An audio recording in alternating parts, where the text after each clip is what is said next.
వ్యాస భగవానుడు చెప్పిన విధముగా ఇంద్రకీలాద్రి పర్వతంకి వెళ్ళి ఆ శంకరుని దర్శించుకొని పశుపదార్థం తెచ్చిన వాడు నన్ను దీవించడయ్యా. ఎందుకో కానీ పశుపదార్థం సాధించవచ్చినందుకు సంతోషపడరా? లేక అటు ఆడది కాక ఇటు మగవాడి కాక నీ మీసములు చిన్నపోయి ఆ నూనూగు మీసము చక్కబడిపోయింది. ఎందుకురా? నేను ఇంద్రకీలాద్రికి పోయి రాగా ఆ దేవేంద్రుడు నన్ను దర్శించుకున్నాడు. ఆ దేవేంద్రుడు కూడా దివ్యాస్త్రాలు ఇచ్చినాడు. అప్పుడు నేను వస్తుండగా ఊర్వశి అనే అమ్మాయి ఎదురై నన్ను ప్రేమించమని చెప్పారు. అడిగాలి, నేను ప్రేమించడం నువ్వు ఊర్వశి కనుక నాకు తల్లితో సమానం అని చెప్పి నేను అన్నాను. అనగా ఆమె ఎంత అయినకుండా కూడా ఆమె అన్నమాట నేను వెళ్ళలేదు. అప్పుడు నన్ను చెప్పించింది వేడిమూతిగా ఉండమని చెప్పించారా? అవునన్నయ్య. సహోదరా, అయినప్పటికీ పర్వాలేదు, అది చాలా మంచి పని చేశావు. ఎందుకంటే ఆవిడ నాట్యకర్తే కావచ్చు, కానీ దేవేంద్రుడితో సరసాలు ఆడుతుంది. దేవేంద్రుడిని పక్కన పడుకుంటుంది కనుక ఆవిడ మనకు అమ్మవాస కనుక నువ్వు ఆవిడను క్షమించడం అంతే కానీ ఆవిడతో సరసాలు ఆడడానికి నిన్ను అభినందిస్తున్నాను. కానీ సోదరు ఒక మాట, ఈ పేరుమూర్తి నీకు ఎంతో ఉపయోగపడుతుంది.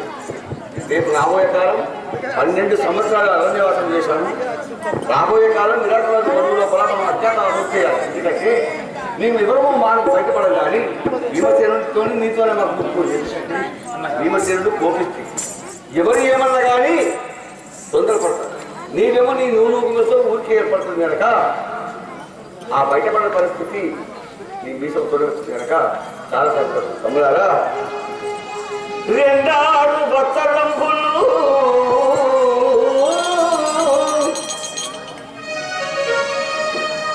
2 బచ్చలంబులు నిండెలు ఈ వనమునందు నిరులొక 7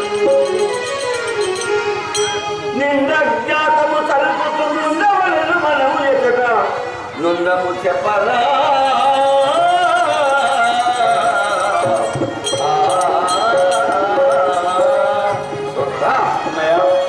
మనం బయటపడకుండా ఉండాలి కదా. బయటపడితే మళ్ళీ 12 సంవత్సరాలు అరణ్యవాసం చేయవలసి ఉంటుంది కనుక మనము ఈ బాబుల వంకల గుండా ఈ చెట్టు సేమల గుండా ఎక్కడైనా పండ్లు కడితే ఊరు కడితే అడుక్కుంటూ మన భీమసేనుడు ఆఖరి కారణంగా చాలా మంది భిక్ష పెడదామని నిన్న రోజు మనం ఏకచక్రపురం కూడా అడుక్కున్నప్పుడు సగం ఊరు మాత్రమే అడుక్కున్నాం. మిగతా సగంలో ఈ రోజు అడుక్కొని వాళ్ళు ఇచ్చేటువంటి పారితోషికాలు స్వీకరించి ఇక్కడ భీమసేనుడు కలుపుకుంటున్న తర్వాత ఆ విరాటరాజు కొడుకు ఏ విధంగా పోవాలో నేను చెప్తాను. సరే అన్నయ్య, మీరు అడిగిదాన్ని నేను పంపను. న్యాయానికే పరాజయమా, వంచనకే ధర్మము వెలవంచేన, విధి వంచితులై విభవము విధి వంచితులై విభవము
భవము వీడి అన్నమాట కోసం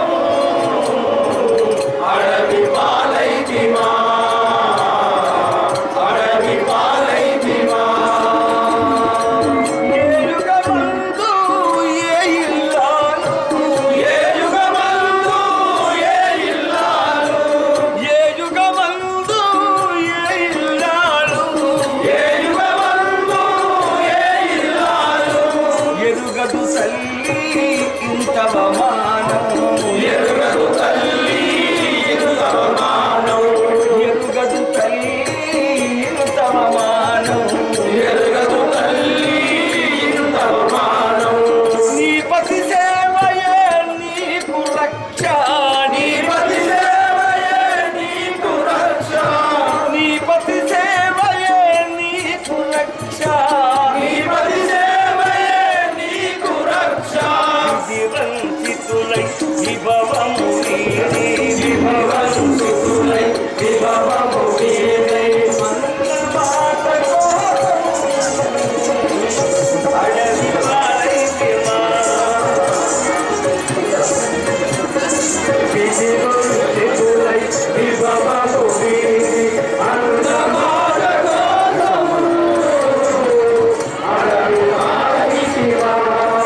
కళాకారులను సృష్టించి ఎంతో మంది కళాకారులను వాళ్ళు తయారు చేస్తున్నారు. కష్టపడుతూ వారికి నా తోచినంత సహాయం చేస్తున్నారు. ఈ అవకాశం ఇచ్చినందుకు మిగతా కంపెనీ వాళ్ళు కూడా ఇదే విధంగా అందజేస్తే మేము అప్పుల నుంచి కట్టిస్తాం. ఎందుకంటే మేము అప్పుల వాళ్ళు పక్కనే ఉన్నాడు.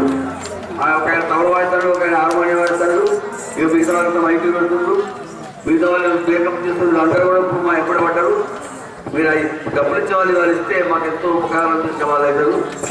తప్పకుండా ఈ రోజు కాకపోతే రేపు పొద్దున్న అంటే చేయవలసిన మనం చేస్తున్నాము.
ఈ సభ సాధనతో చూస్తుండగా ద్రౌపది దేవుని ఓడినంత మాత్రాన దుశ్శాసనుడు వెంట్రుకలు కొట్టి బలబలంలో ఈడ్చుకొచ్చి ఆ చీరలు కూడా విడిచిపోయారు. అంత కష్ట సమయాన వాసారి పంచభక్తుగా రావే నా పురాణంలో కూర్చోవని కూడా వాడు అన్నాడు. ఆ మాటలు వింటే దుర్యోధనుని వాడి తొడలు విరగొట్టాలని ఆ దుశ్శాసన రొమ్ము చీరి రమ్ముతో ద్రౌపది వెంట్రుకలు ముడి వస్తారని అప్పటిదాకా వెంట్రుకలు కూడా ముడి వేయాలని కూడా శవరం చేసింది. ఈ శవరం తీరాలంటే ఈ ఒక్క ఏ విధమైన ఎంత కష్టమైన అజ్ఞాతవాసం కలిపి ఆ జగన్ దగ్గర మహారాజు అతని దగ్గర కొనుగోలు అతను చెప్పిన చొప్పున మనం అందరం ఎదుర్కోవాలి. ఒక్కసారి కూడా మన పిల్లలు పడకుండా మరల పడకుండా అతను చెప్పే మాట వినుకుంటూ మీరు ఎవరెవరు ఏ పని చేస్తారో నాకు చెప్పండి. వచ్చిన అన్నయ్య అన్నయ్య నేను విరాట్ రాజు దగ్గరికి ఏ విధంగా పోతానంటే నేను ఒక బ్రాహ్మణుడాగా వేద శాస్త్రాలు పురాణాలు చెప్పేలాగా పంచాంగాల కట్టలతో కంకుబట్టని పేరు దాచి కక్కునను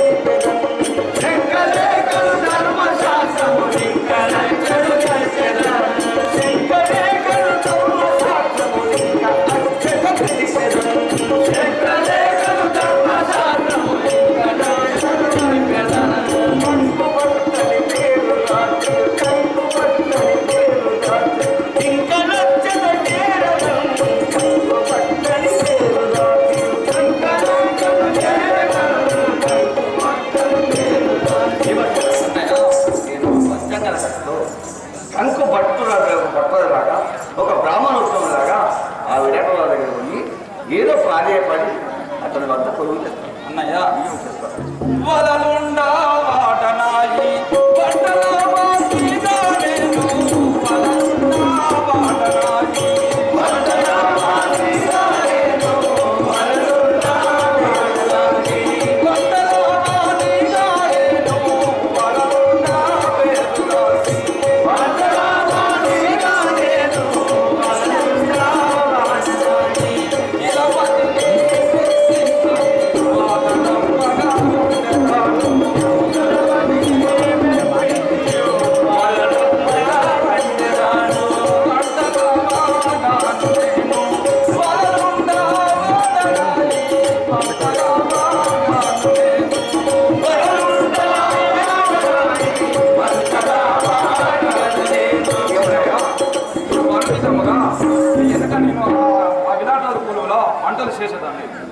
చాలా మంచి పని ఎంచుకున్నాను. ఎందుకంటే నువ్వు వంటల వాడివే కాకపోతే నీకు పెట్టే అన్నం సరిపోదు. నీవే వంటల వాడు అంటే కొంచెం ఎక్కువనే పెట్టుకొని నీ కడుపు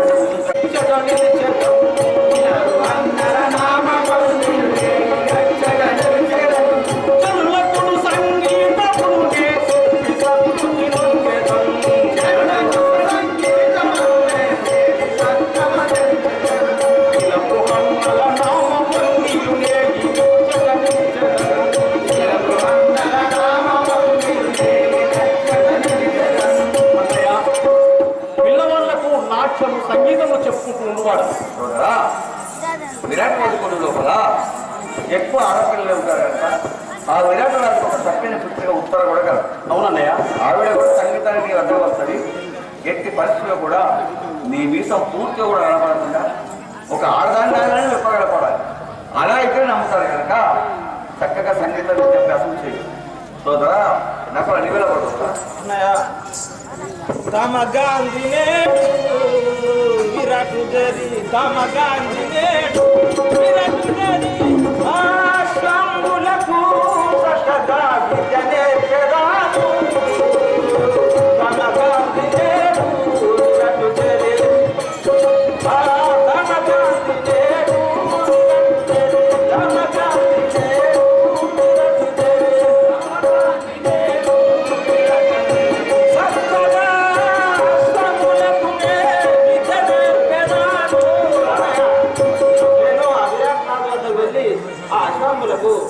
చక్కగా విద్య నేర్పుకోవాలి. అశ్వాన్ని నేర్చుకుంటారు తమ్ముడు. ఎక్కడ నేర్చుకుంటావా? చక్కగా శిక్షణకు రాక ఏ రోజు ఆ రోజు ఎక్కడెక్కడ తిరుగుకుంటూ ఏదో పని చేసుకుంటూ ఏం చేసి తప్పు చేస్తున్నావు తమ్ముడు? అశ్వాన్ని కాయచ్చు, వాటికి ముగ్గులు పెడుతూ వాటిని చక్కగా చూసుకోవాలి. ఉన్నాయా? తంత్రపాలకుడాటంతు తగిన వేపముల నేను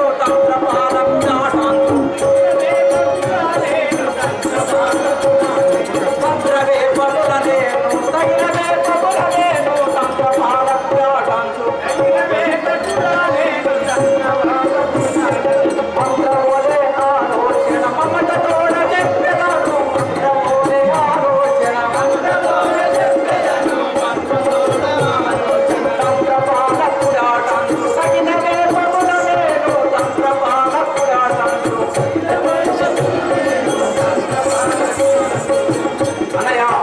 నేను చక్కగా ఆవులు రాసిన ఆవులు రాసే వరకు తంత్రిపాలు యాదవుల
ఏమంటివి నా నామం అనగా విరాట మహారాజు. విరాట మహారాజు అంటే ఎవరైనా చెప్తావా?